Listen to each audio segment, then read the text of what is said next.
Dubai এমন একটি দেশ, আপনি যেখানেই যান খেজুর গাছ পাবেন। কত সুন্দর একটা বিল্ডিং, বিল্ডিং এর বাইরে দৃশ্যগুলা দেখুন। এই দেখেন রাস্তার পাশেও খেজুর গাছ। এটা হচ্ছে আবুধাবির মেইন সিটি। সিটির ভিতরে আপনি যেখানেই যাইবেন মানে খেজুর গাছ নাজিম পাইবেন। আরব কান্ট্রির সব দেশগুলাই আমার কাছে মনে হয় এরকম, যে ওরা খেজুর গাছকে অনেক ভালোবাসে।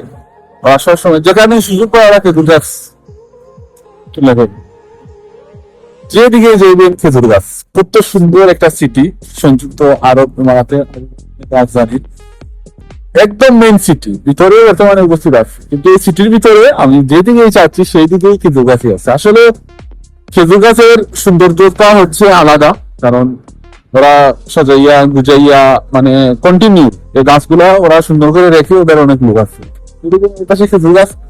কিন্তু আরব কান্ট্রিতে আমার মনে হয় যদি খেজুর গাছ না থাকতো তাহলে মানে আরব কান্ট্রিটা সুন্দর লাগতো না, আমার মনে হয়। সব সৌন্দর্যই হচ্ছে এই খেজুর গাছ। এই দেখেন, এই দেখেন খেজুর গাছ। আপনারা যেদিকে চাইবেন সেদিকেই খেজুর গাছ। কিছুদিন পর খেজুরের সিজন আসতেছে, এখনো ফুল আসে নাই। তো এবার মনে হয় না যে খেজুর হবে আরব দেশে। এবার বৃষ্টি হচ্ছে না, এজন্য খেজুর নাও হতে পারে। I'm just alone.